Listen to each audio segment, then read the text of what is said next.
I'll say something and kick it off, and then I'll say introduction part or whatever. Yeah. Just gonna do a quick welcome, hand it over to you guys.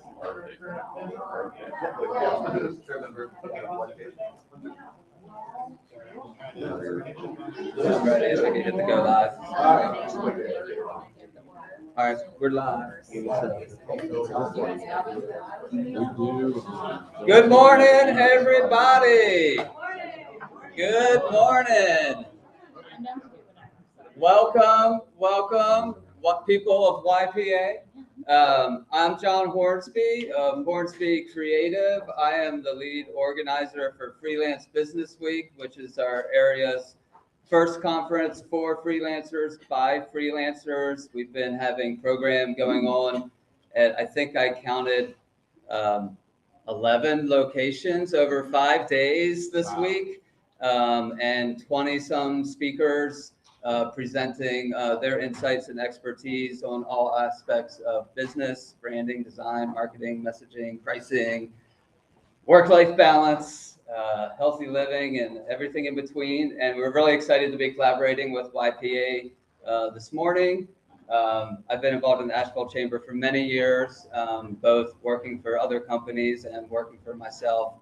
And it's a great organization. I'm glad that they were willing to host us, and YPA was willing to collaborate with us on this programming this morning. So thank you all. Real quick, I just want to introduce our organizing team for Freelance Business Week. I already said myself. Laura Lee Garnes with WNC Social Media Buzz is over there. Samaya K. Owens is not here at the moment with Present Moment Media. And Alyssa Phillips, also I haven't seen her show up yet this morning with AMP Designs, but we've all been a lot of places, a lot of time this week, so we each have to take some breaks here and there.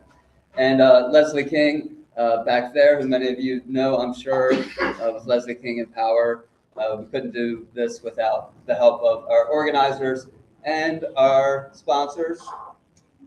Yeah, there we go. And again, thanks to the Chamber. We also had not only slides, but sort of added more recently. I want to make sure we recognize Whole Foods for donating a lot of the food from yesterday, and some of which is carried over to today.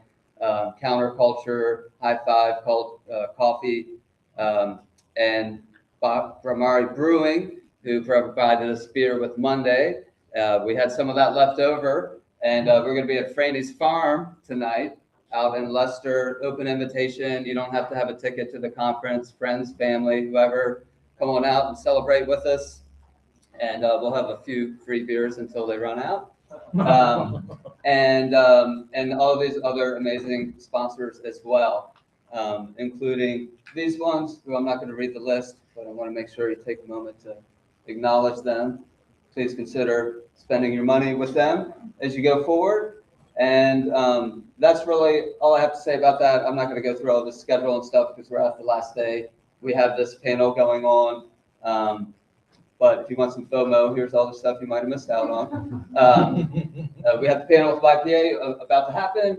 We have Aisha Adams is coming up next here this morning in this room as well on how to champion DEI as a freelancer. Gabriel Swinney will be coming in to do a talk on business as pilgrimage. Really good friend and interesting guy, as is Brett. I got all my friends here today. Brett McCall from Better Than Unicorns will be doing a workshop and talk on integrating play and the importance of play in work. We're going with a fun and failure Friday theme here today. We've been doing stuff in Waynesville and Asheville, and we also have another Failure Friday panel going on in Waynesville later this afternoon. If anybody feels like making the drive out there, you're welcome to come. And otherwise, again, I invite you to join us at Franny's Farm this evening, and Francis Tacey, owner of Franny's Farm and Pharmacy, will be speaking at that as well. So without further ado, that's all the things I have to say about that. Thanks again. And John, YPA, I'm going to hand it over to you. All right, thank you.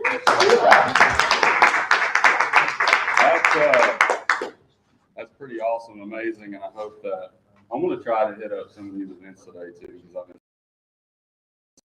slacking this week. Just want to briefly I'm John Stevens. I'm super excited about this event today. Of you that made the one in November, y'all know like how passionate I am about failure, which may sound kind of crazy, but you know, despite what internet gurus and some coaches may say, and I hope I don't offend anybody with this, failure is like an essential part of life. I think that if we embrace failure, understand how to overcome it, and do the steps necessary to hit the next level, like nothing can stop you. So before we get kicked off with our awesome panel of speakers today, I just want to thank our YPA sponsors real fast. Western Carolina University, Amplify Media, Big Cookie, Capital at Play, Gillespie Dental, Park National Bank, Fast Signs, and a special thank you to Array of Soap for the door prizes, and Mosaic Cafe, and Radius Chiropractic. So I appreciate y'all. All right, so without me talking anymore, I just want to kick this off. Our first panelist today is Gillian Hailey. She is a holistic wellness practitioner. She practices feminine embodiment and an empowerment coach and facilitator. She's based locally in Asheville, and I'll let her explain the rest of her business. So Gillian, if you'll come on up and get us started. Hello and good morning. Thank you for the introduction. Thank you for the invitation and for being here. Yes, I'm a holistic wellness practitioner and a feminine embodiment and empowerment coach and facilitator. And essentially my why and my passion and my intention is to cultivate spaces and places for women and men to come together and come into deeper connection to ourselves, to each other, and to our expression in the world, our authentic expression in the world, through our being. And our being is distinctly different from our doing. So our doing in the world, how we show up in the roles that we fill as mothers, lovers, fathers, daughters, sons, business owners, all the things that we make our way, the ways we make our way and move through the world are an expression of our being. And what I see a lot in our culture today is that we can make our way and move through our lives and reach a point where we've kind of started checking all these boxes and doing all the things and feeling like, wait, is this really me? Is this really an authentic expression of what I'm passionate about what I care about?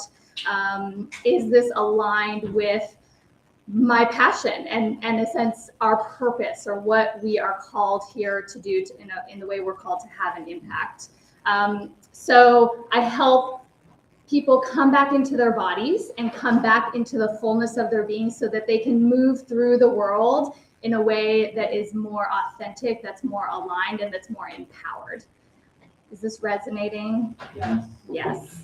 It's so needed. And the crisis of our times is that we are a very disembodied culture. So we live predominantly from here up in our headspace, in our minds, which like to tack on to constructs and rules and shoulds and the way we should do things, the way it should look, the way it should turn out. And this is a lot of the mechanism that's behind our relationship with failure. So I want to just illuminate that as I say failure, I want to share the experience that I have in my body. As soon as I said the word, my heart is racing. I feel my face shaking. I feel my whole body starting to flutter. I can hear the shaking in my voice. I feel tears welling up behind my eyes. Does this resonate? You guys feel this? I want to invite you to take a moment to draw your energy back towards yourself and just notice when you say or think of the word failure, how do you feel it in your body? Notice what's there. And I think this is one of the places we need to start to begin to cultivate and reshape our relationship to failure. Failure is an essential part of life. And as with many of the words we've chosen to use and that we attach to, we can use words without actually knowing what they mean. And hi, everyone. So failure essentially just means a few different things. It can mean to trip, to kind of come, the root of the word, it really means to trip or to stumble. So it means that something can come up and kind of catch us off guard, or it can derail us in some way. We take it to mean not meeting a certain expectation that we've set. And expectations are dangerous. Expectations are constructs that we've made. We've assumed that things are going to go a certain way, and we subscribe to that construct, and then we get on a path, and it's like, everything has to go this way. We're going to do all the things to meet this certain place or this certain destination, and it has to look and feel and go a certain way. And this, in a sense, is great because it sets us up for failure. And that's essentially the point, is failure is helping us to navigate our path and to align with that which is most authentic and which is most essentially generative for what we're wanting to cultivate and create. So my business is called Bloom Embodied Wellbeing, and I named it Bloom because flowers are my language. When I look at flowers, flowers are the symbol of a flourishing life. And when we look at any living thing, it is innately inclined to make its way to thrive. So each of us, all living beings, are inclined to make our way to flourish and thrive. We soak up what is needed. We have to live in alignment with our truth and our essence, and we have to embody and bring that to fruition. So I want to reframe and just talk about flowers for a minute, because flowers, in order to flourish, there's elements that need to go into it. It needs to be planted in rich soils. It needs to have lots of space. It can't be shrouded out and have other things trying to grow on top of it. It needs to receive the nourishment that it needs to thrive. So it needs water and sunlight and nutrients. When we think about different flowers, some flowers need a cup of water, full sunlight. Other flowers need very little water and some shade. So each flower, each being, each expression, our businesses, are going to need different things. And within that structure, this vision of our business, whatever we're wanting to cultivate and bring forward, is going to need something different. And we can't always know exactly what it is. So just like when we plant the seed of a flower, we don't know exactly what it's going to look like, exactly how many petals are going to come out, exactly what the color is going to be. But what we're holding is the essence and sort of this vision of something blossoming and coming to life. And so we can treat our businesses in this way, where we connect to what's our intention, what is the essence of what I'm trying to cultivate here and share and bring forth to blossom in the world. And where failure comes in is what I equate to weather. A storm might come through, rain might come through, heavy winds. Does that mean that that isn't innately inclined to thrive? No. And so when we embrace failure, what we're doing is we're opening to this path of alignment.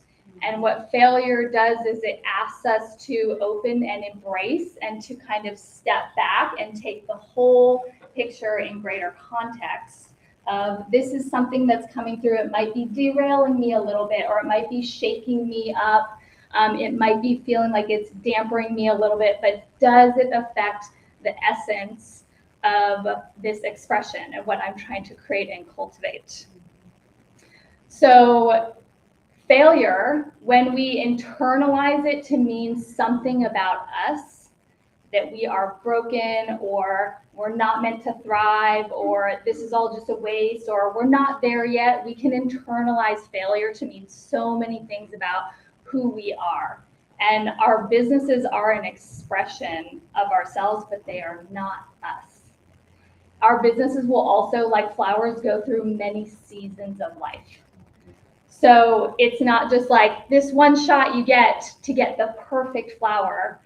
There's many seasons that are going to come. And if anybody has started a garden or grown a garden, you know that probably the first time around you're like, what do you need? Oh my gosh, like I didn't quite get it right. And some things flourish and some things don't.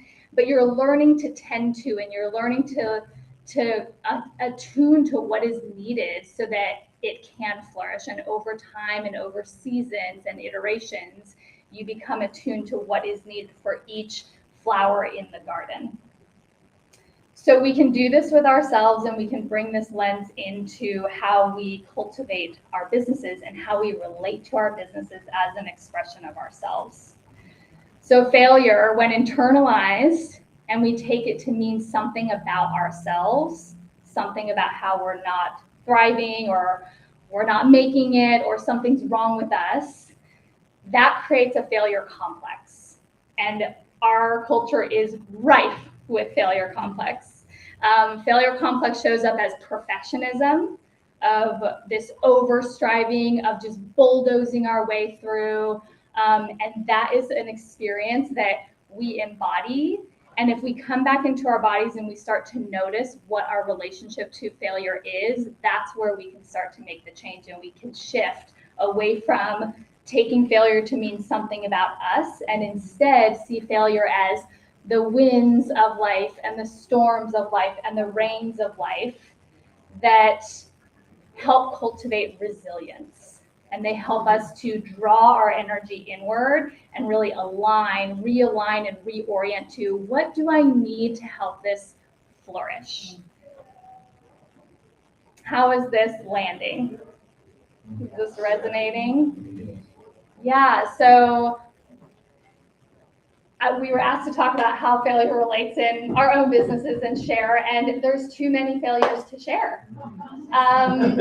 Yeah, and that's the truth of it, is it's not always going to go as expected. I have experienced, and I do, internalizing failure and making it mean something about me, something about my worth, something about what I have to offer. People don't want it.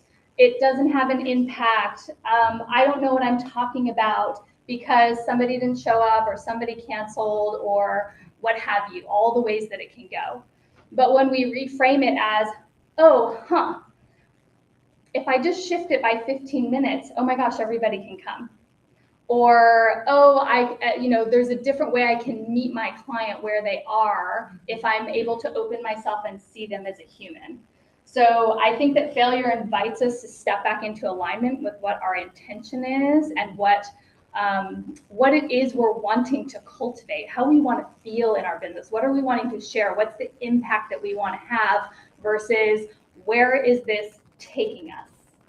Because the experience of blossoming and flourishing is an inner experience, and it's an embodied experience of living into our fullest potential that's not attached to, did the person who walked by me and looked at me as a flower be like, oh my gosh, you're the most brilliant flower I've ever seen. If our businesses are attached to how everybody feels about us, then we make our way just following these constructs and these shoulds and trying to meet everybody else's expectations. So I'm sure we all have certain flowers that we're drawn to for certain reasons, and that's okay. But if I'm over here being like, oh wait, you like sunflowers and you like lilies and you like daisies, and like, shit, which one am I gonna be? Which one should I show up as? That is going to lead us down a path of misalignment. And it's going to lead us further from what our truth and our intention and the impact that we can have. So when we embrace failure, we embrace these stumblings, we can start to use it as a map. And in embodiment, we use resistance, where we feel like, oh, where do we contract and we close off and we start to avoid. That's showing up as a resistance in our bodies. And we can start to track, where do we feel a sense of ease? Where do we feel a sense of openness? Where do I feel fluidity and alignment? And failure helps to illuminate that path. So we might come up against something, and if we can create some space and look at it in the context of what is the greater role of this in the garden, in the process of bringing this thing to flourish, then we can start looking at the failures as, oh, I didn't quite get enough water, or I didn't quite plant this seed in the right place in the soils that would receive it, or I didn't give it enough space or time to actually flourish. how often I find myself on a timeline with expectations that are unrealistic. I'm going to put this thing out and everybody's going to like, woo, show up and be ready to go and jump in, and it's going to be great. When the reality is, if people aren't showing up when I expect them to or in the way I expect them to, it's 99.9% of the time not about me. It's about timing and how we're meeting people where they are, giving enough time and space. We live in a busy world. We're all over committed. We have our hands in all the buckets and we're doing all the things. I hear this a lot with my clients. Like, I'm doing all the things and I'm just run ragged. I'm like, let's talk, come here. Let's take some space. Let's anchor in. Let's come back to our roots, because most of us from our center are out here like this, trying to meet everyone. And if we anchor into where we are and we are emanating our essence and our intention and we're embodying that, if we think of ourselves as the flowers and we think of our clients or our audience as the bees of life who are going to come and drink the nectar of our creations and go on to make the honey of life, when we are anchored in that and we blossom in our own time, our bees are going to come. Our bees are going to come, they're going to drink up the nectar of what we have to offer, and that's how we start to have a positive impact. That's how we contribute to making the honey of life, and we become an embodied expression of our thread in the tapestry of life, in whatever arena we're showing up and offering our gifts and offering our vision. So, the invitation is really to become aware in our bodies from an embodied perspective of when you're experiencing failure, how are you relating to it? What are you taking that to mean about yourself? And the other element of this that I like to invite as a way to sort of start to shift our perspective around failure is being in community. So internalized failure often brings about shame and low self-esteem. We begin to doubt ourselves, and all of these exist and thrive in isolation. And when we bring ourselves out into the community and we let ourselves be seen and we let ourselves be heard and known and we reveal our inner experience, what we often find, what I always find when I share like, I'm just feeling so down on myself about this, I'm failing. When I share that with somebody, most often there's a chuckle because they're reflecting back to me like, this is not you. This is not about you. I see you. And there's empathy of like, how could you think this about yourself?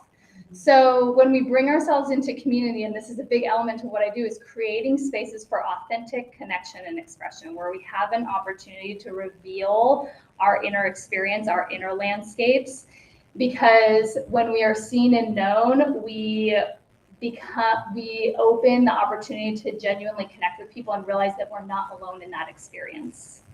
And that is not unique to us. It's a shared experience, and we can start to break these constructs around failure and many other complexes that we have, perfectionism. All of these things get wrapped up in how we view ourselves and what expectations we have around what having a business should mean, or how it should look, or how it should go. And from a soul-centric standpoint and an embodied standpoint, the invitation is to come back to self and reorient to what is the experience I want to have in this, and what am I wanting to cultivate? What's my intention? And how do I want this to feel for me? And how do I want it to feel for my people? So coming into community, having spaces where you can share and name. And I already feel better standing up here just being like, man, this is how I feel about it, right? And it illuminates our humanity, and it illuminates that there is a recognition of, yes, just like all living things, we are innately inclined to move towards wholeness, we're innately inclined to move towards healing, and we're innately inclined to thrive.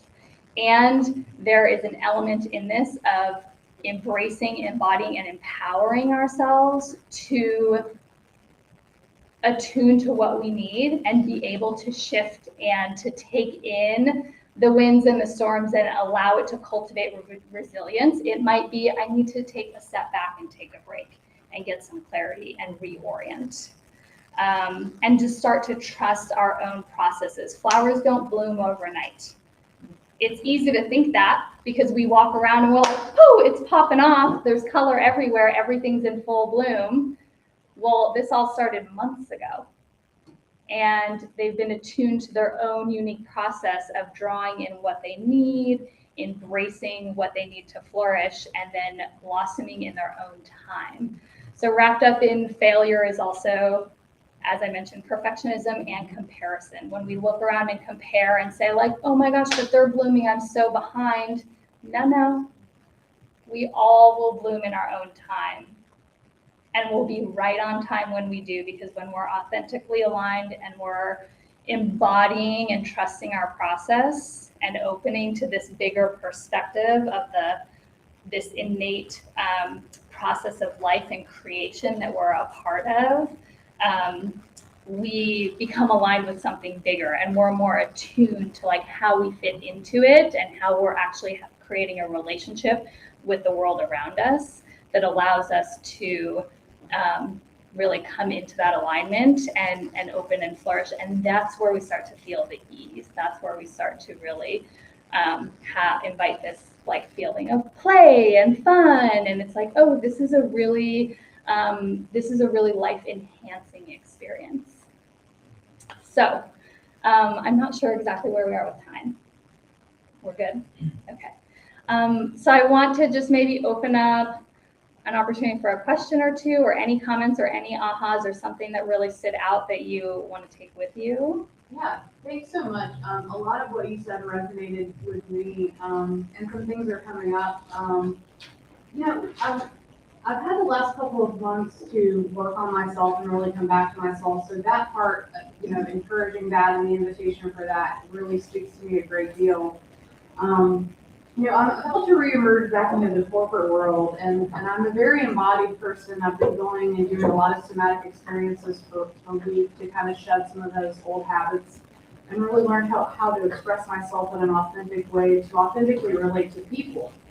But one thing that's coming up for me is, how to take this newfound sense of self and leverage that within a corporate framework and system. And I have a little bit of fear coming up when I've been thinking about this because, historically I've suffered from terminal uniqueness, which means that I am special, that's my ego getting in the way, and that I am responsible for things and coaching executives to make the right decision. And so, what would you recommend how can you influence someone at an executive level to kind of come more into themselves? I think if I were to use language like embodied, people would look at me like, "What are you talking about?" Like, I don't want to feel anything. Like I think that's kind of the system that I've been operating in and may reemerge into. And so I'm just trying to figure out a way to continue on my own journey and be true to my authentic self, while also helping shed some light on a different way for other people. Yeah, thank you for that share and that inquiry. What comes up for me is, yes, I want to acknowledge that embodiment has become a bit of a buzzword and we still don't know entirely what it means, but there's a resonance, right? Yeah. I see often, like I bring up embodiment and people are like, ooh, and then they're like, but what exactly do you mean? So it's like, there's a recognition in the body. It's like, oh yeah. And the mind's like, I'm sorry, what? Because we are trained to live here up. And we become very disconnected from our bodies and we don't trust our bodies, which has led to being disconnected from our intuition and our instincts and our desires. So they live in the body. And so we have to reconnect to those in the body. So what I would invite is you can invite this through conversation by bringing awareness and an invitation to reconnect within. So and I hear you saying like, there's some element of coaching and helping people figure out what's the right way. And so if we step back from like, I don't know what your right way is, but I'd like to help you figure out what your right way is because I can't tell you. So questions like, what is your desired outcome? Why is that important to you? And what is that going to bring you? So these help us come back into alignment with ourselves. And it's everybody's own journey to get on their own path of alignment. But what we can do is help open the conversations and really hold some space to explore, like, why is that important to you? What is it going to bring you? How would it positively impact your life? How would it positively impact others? And often when we start to actually consider these, when we take a step back from like, how much money am I going to make? Like, I'm just going to hit this goal. It's like, well, why are you hitting that goal? When I hear people talk about like, I'm going to get the first million and then the second million and then the 10th million, my question is, great. And why? Like, what about that million, that second million, that 10th million is going to positively impact or inspire or help you and your business or the people in your life flourish? Like, what's the why? I think that's the most important question we can ask ourselves, which brings ourselves into our body. If we actually allow ourselves to get to the root of it, is like, why do we do what we do? And why is it important to us? And why is it worth doing? And if we're honest, we'll see where it's like, oh, this is actually leading me down a path that actually doesn't have anything to do with my truth. And that is hard work, because when we face that, it might mean this isn't right for me. And shit, I've built everything around this.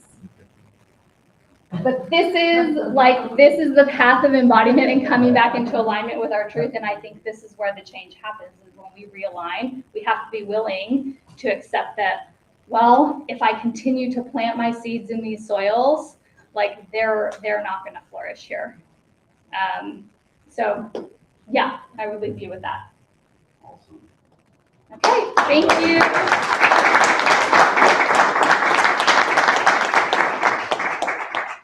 That was probably one of the most beautiful presentations of failure I've ever heard in my life, which is awesome. I hope everybody's taking notes and like mentally remembering some of the stuff she said, because it's powerful. There's some stuff that I'm not going to get into that really resonated with me. So moving on to our next speaker, this guy, he spoke at our last Failure Friday event in November, and absolutely has a crazy, amazing story. I've gotten to know him a little bit more. He's an amazing person. He is the regional director at the Skene agency. So I'd like to, without further ado, bring up Mr. Joel Skene.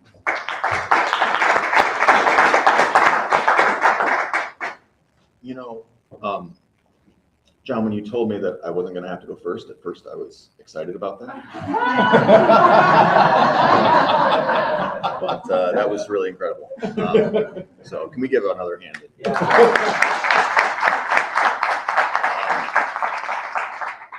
So, yeah, I feel like I have to just I had all these thoughts that I was going to talk about, but now I don't know so much about that.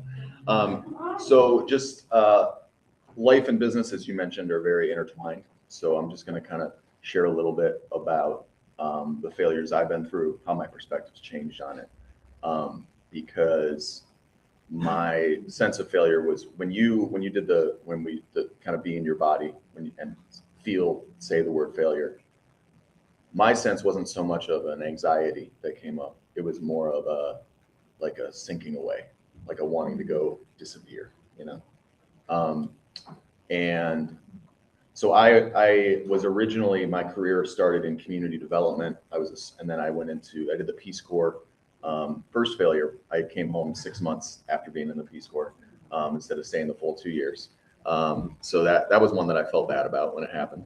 But I got into social work. I started helping families. Well, first I was helping chronically homeless individuals who were dealing with substance abuse, dealing with usually 100% of them had serious mental health issues.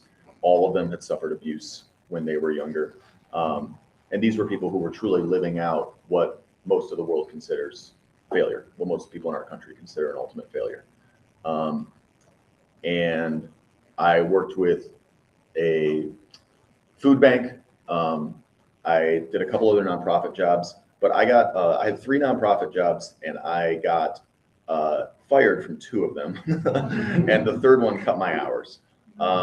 And I loved helping people, but I really felt like I was just failing at this. I felt like I didn't see a way forward for myself. It just didn't feel like what I was supposed to be doing long term.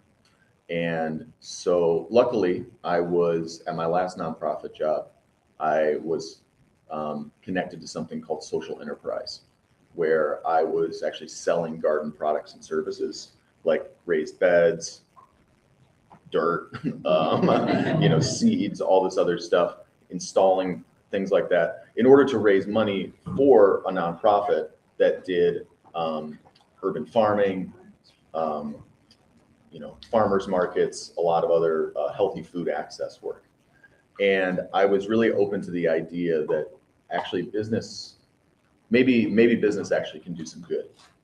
I'd come from such a kind of a nonprofit world and background that I kind of was a little skeptical that I could enter a corporate world, that I could enter a business type of community and really do anything that made an impact. But when I saw this happen, I was like, oh, okay, there might be something here. So after talking with some friends, I decided I was going to try my hand at being independent, making my own money on my own, and then doing the work that I could do in the community. One of my best friends was a real estate agent, and he not only focused on a middle and working class market in our town and helped a lot of families with really high service, but he also was constantly giving back to the community with his money and with his time. And I saw that as an inspiration. So I tried to go into real estate, but I suck at it. I went 6 months. I got 1 listing. I never closed the sale. The place ended up being infested with bed bugs when I went to go show it to the first, and I was like, all right. So moved from, this was all up in Detroit area. And I moved down here in 2014 for my now ex-wife's job. And I didn't know what I was going to do. I just left nonprofits. I had like 6 months of stinking at sales. The nonprofit work here is pretty competitive because there's a lot of people who want those jobs. And I took it got so bad that I started selling life insurance. And I was trying to sell life insurance. I should really like put that in there. I started with a company here in town, and I went about 10 months, and I only made 5 sales. Now, for anyone who's been in our world, it's not like real estate where you make a handful of sales. It's like you should be making 5 every week or 2, and I was about to quit entirely, just go back to waiting tables or, trying to find anything I could do. But I got connected to a company here in town based out of Swananoa, who they had a much better just kind of sales system. And I ended up having some success with them pretty quickly. But the reason that I had that success was they kind of taught me that this mindset that I had about failure was really off. If anyone's ever read the book, I would highly recommend it to you. It's called Mindset by Carol Dweck. She's a PhD positive psychologist, and she talks about the 2 different mindsets when it comes to failure. The first is a fixed mindset, and the second is a growth mindset.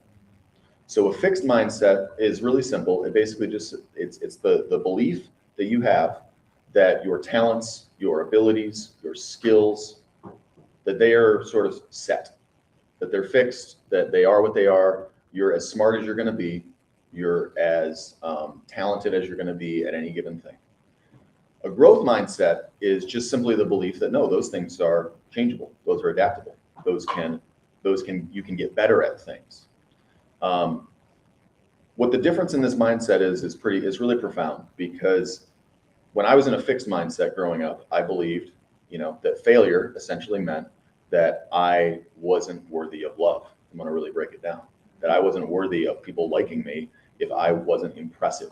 If I couldn't say something that made them, kind of look up and be impressed by me, then I thought that I wasn't good enough. And like that was required in order to have people like me, love me, whatever the case might be, right? So that leads you to never really try anything hard. Anything that's outside of your skill level a little bit. Anything you think you might fail at, because you're constantly worried about the judgment that you have on yourself and that others will have on you if you do not pass the test, right? But if you have a growth mindset and you don't pass the test, it's like, okay, well, that's okay. I can try it again because I can get better at this. They did a study where they took two groups of people who they were going to teach them about negotiation skills. And the one group, they told, negotiation is something that some people are good at, some people aren't.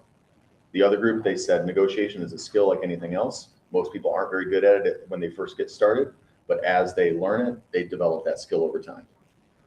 They watched those two groups, and that second group not only did better at the end with their negotiation, but they were more engaged, they had more fun, they were in the moment because they were trying to learn, right? Because you can't learn something that you think you already know. And you can't learn something that you think you can't know. So I was able to start actually having success. I started checking the boxes, though, is what you said. All of a sudden I had great income. I had a team under me. I had, time to do, I could take as much vacation as I wanted. I was checking all of these boxes, but I was bringing all this baggage along with me from the past. And it all caught up to me because I had all those boxes checked. But when I really looked around at what I actually wanted, the path that I was on was kind of a growth forever path. You will hit 1 million, then 2 million, then 10 million, and you're going to keep going, or you're going to get off the train in some ways. And the summer of 2018, two of my closest friends both got stage 4 cancer in the same month. Luckily, Sarah has been able to keep her breast cancer under control. She's doing good. She's still with us. But the other guy, Jimmy, who was my mentor and really the closest thing I had to an older brother, his colon cancer was stage 4. They told him he only had 6 months to live. He ended up lasting 3.5 years, but we lost him this last November. That happened, and then within the next month, so this was all within a month and a half, I was driving home from actually putting a nursery in at Jimmy's house because he was about to have his first child when he got his diagnosis. So he was off getting treatment. We were putting in a nursery for him. I was driving home on Smoky Park Highway out to Waynesville, and I was stopped at a red light. I was the last car in a Honda Civic in this long line, and I was sitting still behind a pickup truck. And then the next thing I know, my eyes are opening. I have a neck brace on. I'm on a stretcher in an ambulance, and there's a paramed, and she's asking me if I can move my fingers or not. When I got to the hospital, they told me that there was a puncture right back here, just under the base of my skull, that goes about as deep as your finger, or about as wide as your finger, up to the knuckle. That's how they kind of described it. They said it was a few millimeters from hitting a vessel or a vein that would have just taken me out right there in the front seat of my car.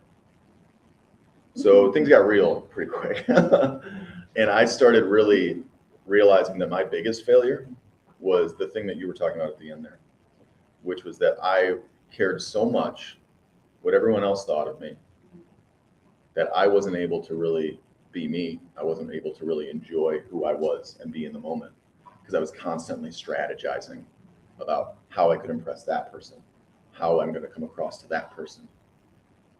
Actually, a friend of mine after that invited me to go to a meditation class at the Asheville Community Yoga. And we did this little, this exercise right at the end of the meditation. We envisioned something as a flower, and we had to put in that flower something that no longer served us and put it in the river and let it float away. And for me, it was caring what everyone else thought of me. Or at least caring more than what I think of me, what they think, if that makes sense. So a lot changed. I ended up getting divorced. I ended up moving across the country 4 times: Oregon, then Florida, then Salt Lake, then back here. No, it's the least efficient way to go anywhere. It's a long story, but Salt Lake was the goal because there was a good market there. I was ready for a new, just kind of a fresh start. My now new wife, but at the time we were dating, we went out there together, and we got there 2 months before COVID hit. And my business is all like, we did everything in person, everything in person. We met with clients in person. We held big meetings together in person, and all that shut down. I didn't know anybody. We got a downtown apartment next to the airport, so we could go out all the time, and we could fly away and travel all the time. And, you know, this seemed like a big failure to me. My business was struggling. Like, I hadn't been as engaged for the last little while with everything I had going on. I wasn't as effective. You know, I felt some shame around that in the beginning because I was laid up for a few months, you know, and I always thought it was my doing that people cared about. But once I realized that, no, there are people out there who just care about who you are and your being, I was able to actually step into that being. But when I got to Salt Lake and everything just shut down, man, it was bitterness for a while. It was like, are you serious? Like, is this really happening to me? That's the ego, as you're mentioning. How come this happens to me? But I had to use that fixed mindset to say, okay, the next step here is to really get in tune with my values, really unlearn in a lot of ways some of the things I've been taught, so that I can then really see, is this what I believe, or is this just what I've been told to believe? The shoulds. Is this a I am, or is this an I should be? And moved back here, and decided that I still wasn't sure, honestly. I didn't know exactly what was going to happen, or what I was going to do. And I'm really happy and excited today, because over the last few months, honestly, just the last couple months, clarity of vision has really started to come back to me.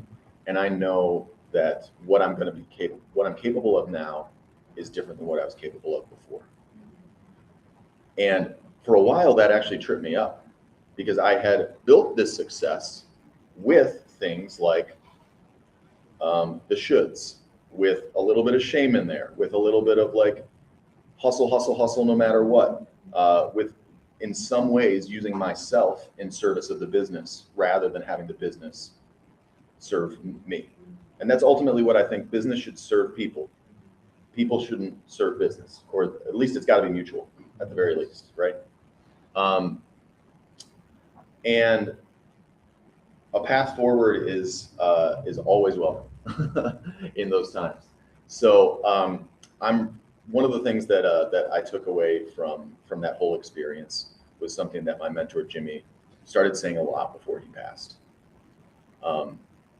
He actually he went through more like, if there's an example that people can change, he's it. And when he started going to therapy and he started working on himself, going through all that, he started saying that hurt people,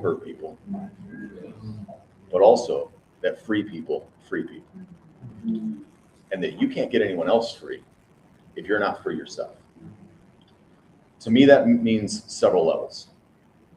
It does mean, mentally, physically, spiritually, but for most people, it's really difficult to get to that stuff when they're not really free economically. I know it was hard for me to do that. It was hard for me to work on myself and become a better person when I was worried about my phone bill, right? There's those hierarchy of needs. I noticed it in the food bank when I was a social worker, and I was noticing it again. About 74% of the average American's income goes to taxes and debt of their gross income. About 40% goes to taxes. Not a ton we can do with that at the moment. We can wait for that to change maybe. But there's another 34% that people are paying to banks to lenders, to people who have money, and in order for you to get a home, or in order for you to go to school, or in order for you to go to the doctor sometimes, you got to take out this debt.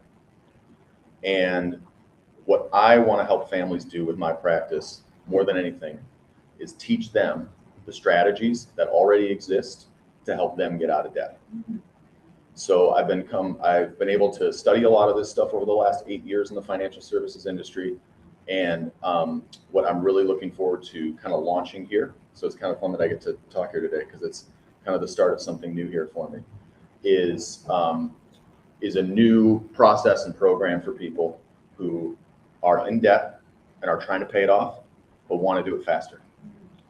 In the first 90 days of the program, the company that I work with out of Swannanoa, we were able to help 350 families get on a plan to eliminate their debt in 9 years or less, when it was taking them 30 years. And they're not spending more than they already were. They're just using the money they already were spending more efficiently in a way that they didn't realize they could do.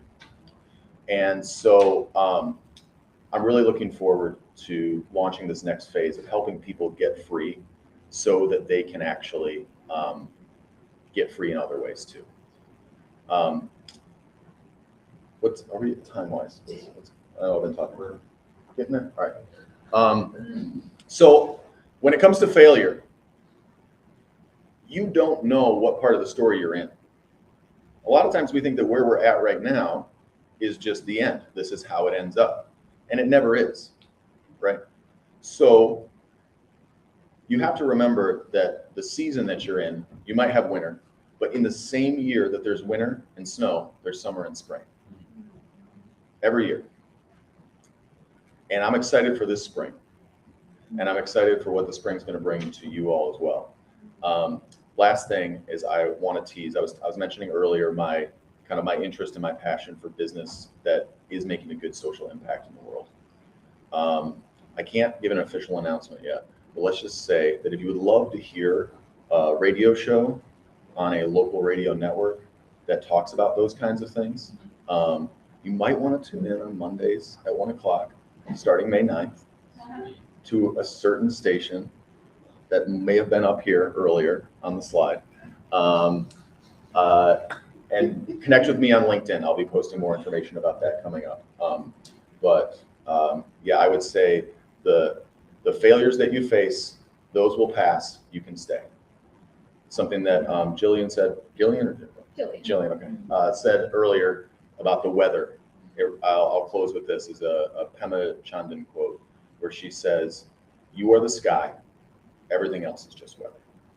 So, thanks. Awesome.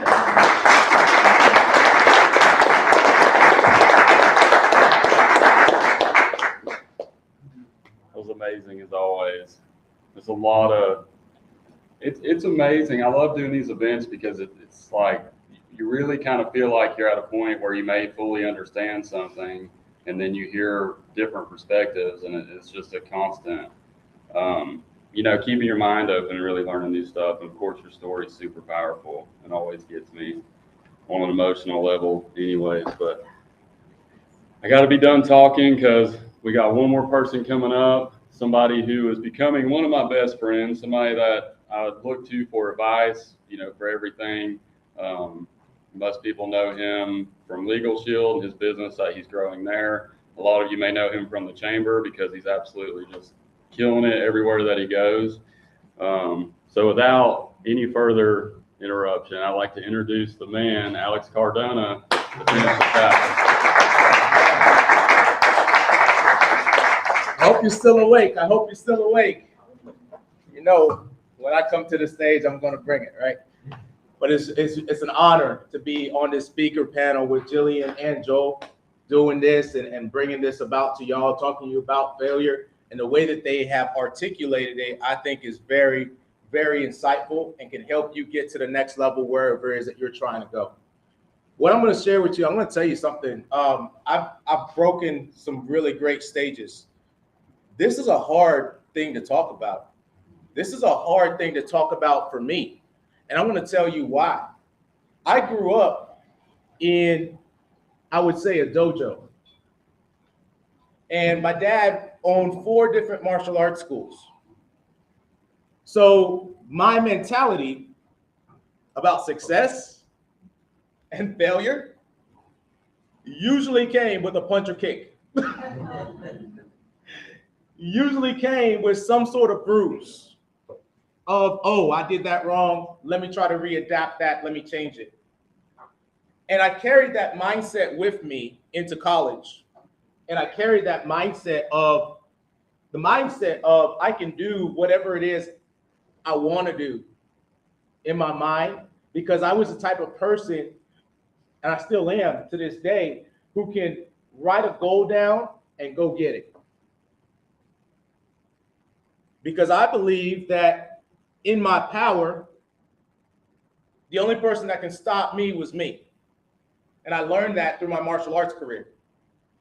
Well, that doesn't work well in relationships, folks.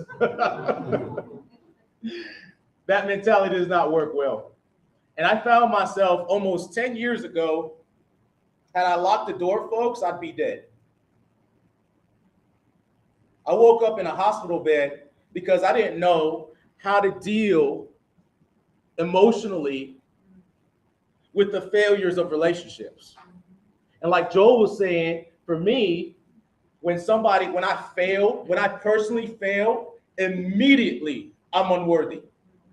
Immediately, because everything I had to obtain was something for me to prove to someone else that I belong in the room, or I belong here. And it was very hard when things were taken away from me. I didn't know how to deal with that. And so I was in a relationship, and I ended up in this relationship. We were dating, whatever. She ends up leaving. Just straight ghosting. I think it was before ghosting was a real thing. It's like, oh, didn't know what happened. And I didn't know, and I didn't have the skills to communicate and talk and say, hey, this is what I'm going through. And I'm going to take this to a deeper level, because culturally, African-American males, and I'm not even fully African-American, I'm also Hispanic, so feel okay? Right. But I'm telling you this because there was no place to go culturally for me to say, hey, I'm going through this. It was not accepted to say, as a man, it is not accepted to say, I'm going through failure, I'm going through pain, I'm going through hardship, I need help. But what is acceptable is bottling that up, not talking about it, waking up the next day wanting to run through a wall and acting like everything's good. And then all of a sudden, what happens? You have all these things, but they're empty blessings because of the fact that you didn't really foster those relationships with love and care and from the best part of your soul. You fostered those relationships with pain and hurt and ego and all those other things that go around failure.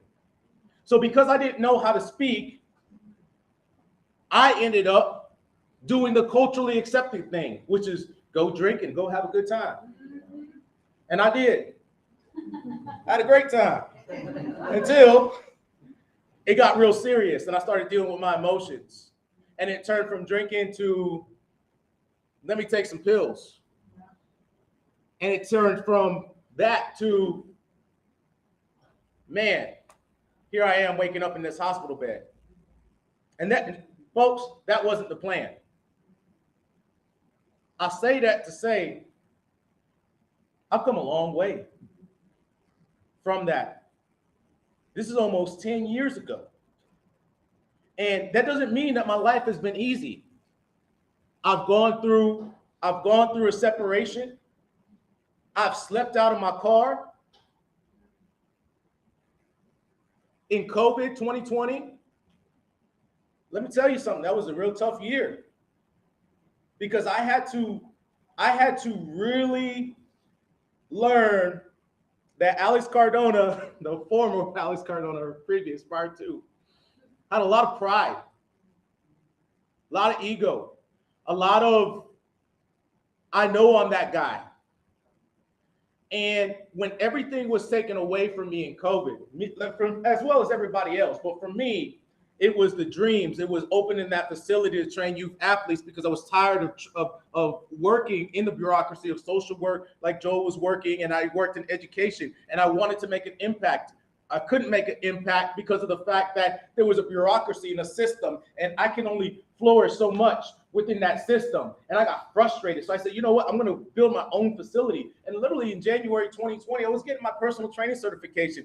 That's where I was going. Like I said, I'm a visionary person. I'm going to go do whatever is in my mind, because when it comes down to my final 24 hours, Alex Cardona will not have anything that he regrets that he didn't do. That's just the way I feel. So I'm that type of person to go after my goals and my dreams and ambitions. There's nothing that I'm going to hold inside. With that being said, when COVID came to life, holy cow, I can't even come up with a plan. I can't even come up with a plan, folks. I didn't know what to do. But here's what I'm going to tell you.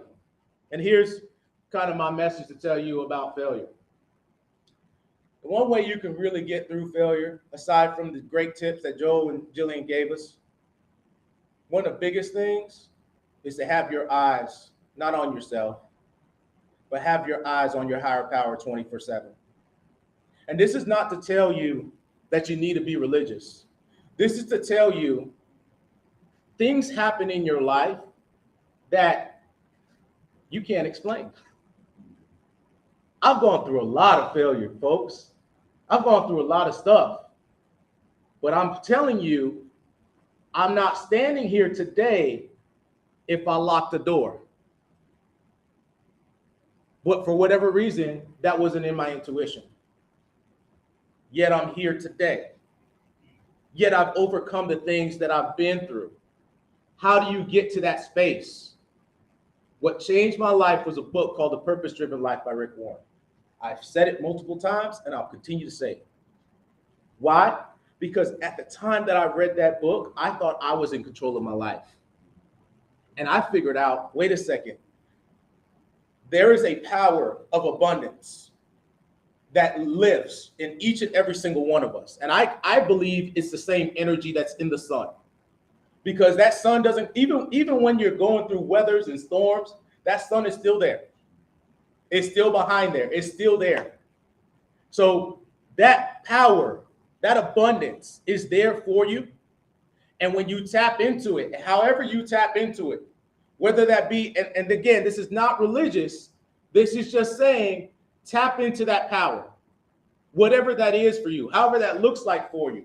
Because that power, if you can leverage some of your greatest gifts by actually being in sync with that, with that energy. And when you do that, you operate at a different level. I operate at a level of peace. Do I have everything that I want in my life? No. Do I still go through trials and tribulations? Absolutely. But my mindset about the trials and tribulations isn't this is over. My mindset is I'm going to get back up.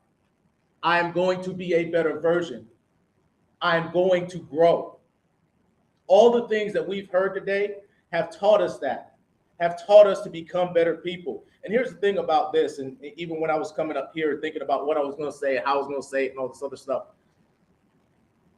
When you survive something, you have an obligation to give a testimony of hope to somebody else. You do. And the way you do that is through your story.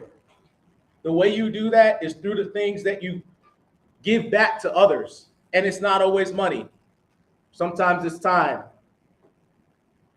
In fact, it is time, the most valuable thing that we all have. All of that to say, Rocky says it best, right? It's not how many times I get punched or how many times I get knocked down. It's about how many times I can get back up. Having some sort of grounding when it comes to your soil, when it comes down to having a just something that you believe in, folks, that right there is the key for you to continue to get back up, because life is hard. Life is a tough place. This world is a tough place to live in now. it's not getting any better, okay? Unless we try to change it. So having that grounding, having that mentality is going to help you get to where you want to be. So we've had some great speakers. I'm just going to wrap it up by saying, you know, failure is a part of life.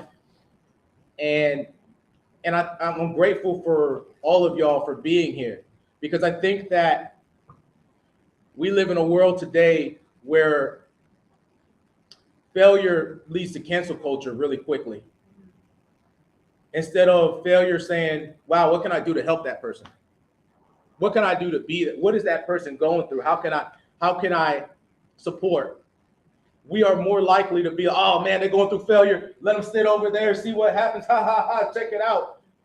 Than what we are to say, hey brother, I'm here for you. Hey sister, I'm here for you. Hey, what can I do for you? Hey, is everything okay? I have this too, because you can't take, listen, you have $1 million, $20 million, 30, don't matter. You can't take it with you. But what you will always take with you is how you make somebody else feel.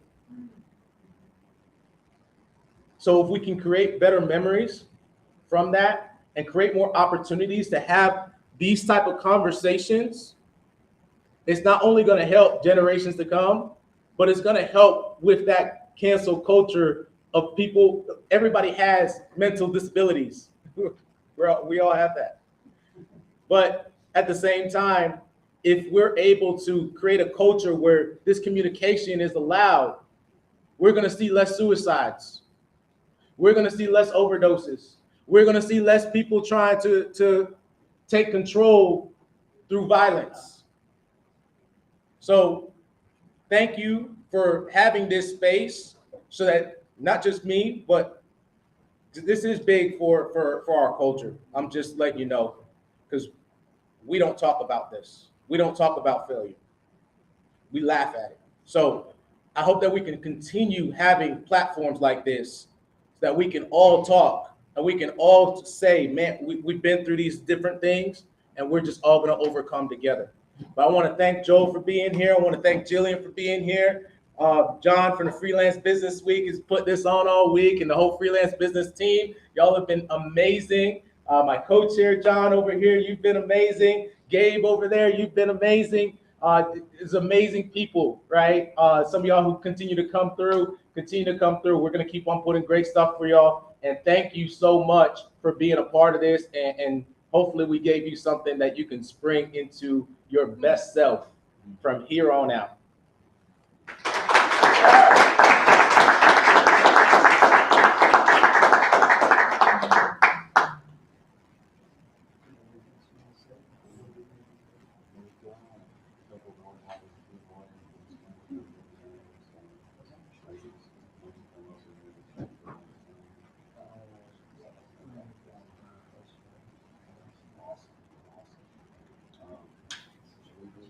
Yeah. So real quick, what we're gonna do is we have obviously some food from Issa's. Please take it home. Gabe is going around getting people's information. We have 5 door prizes we're gonna be giving out. You know how we do door prize, Poppy. You know what it is.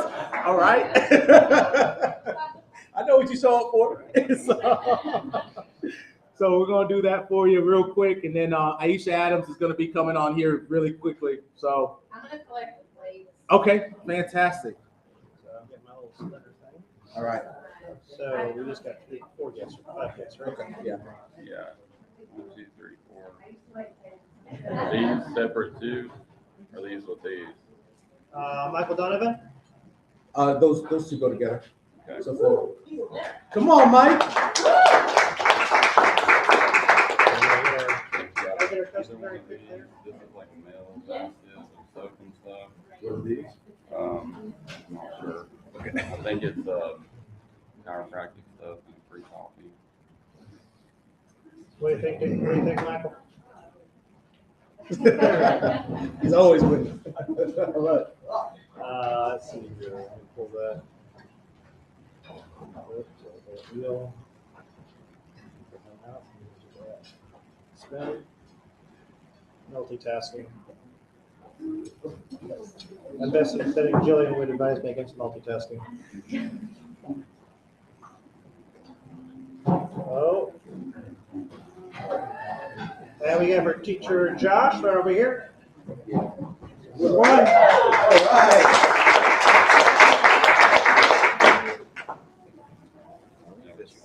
Want that? Okay, I think that good. Oh, no, he ran away. I'll have to trace you down later, Josh. We got Chris, actually got one. Christopher. Come on down,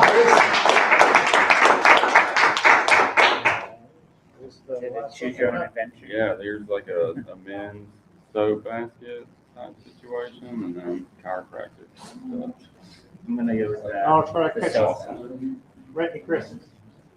Christopher. All right, 3, 2, 1. There we go. Awesome.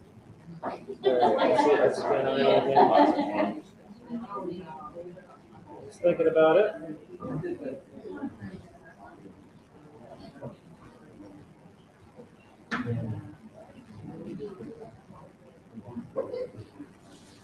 And our newest guest, Hunter.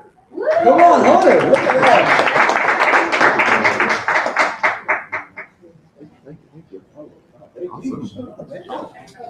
You guys are awesome. Awesome. Thank you. Hey, we thank everybody for coming this week to this mixed event, or YPA and Freelance Business Week. Yeah. Our next YPA event will be next month. That information will come out soon. Volunteer event we have, and then our next PD event is going to be on the 13th. We're actually securing Michael Hayes. He's going to be, he's running for mayor. So it's going to be a great event there to check that out on the 13th. And we'll keep you posted all on the socials. But thank y'all for being here. Aisha Azmi is coming up. She's well known around here. So I'm just letting you know. She'll be soon. So if you're hanging out, hang out and see one of the great speakers in Nashville. No. No, you did really good. I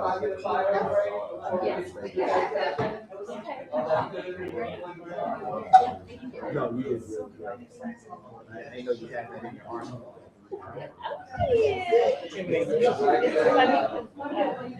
Thank you all for coming.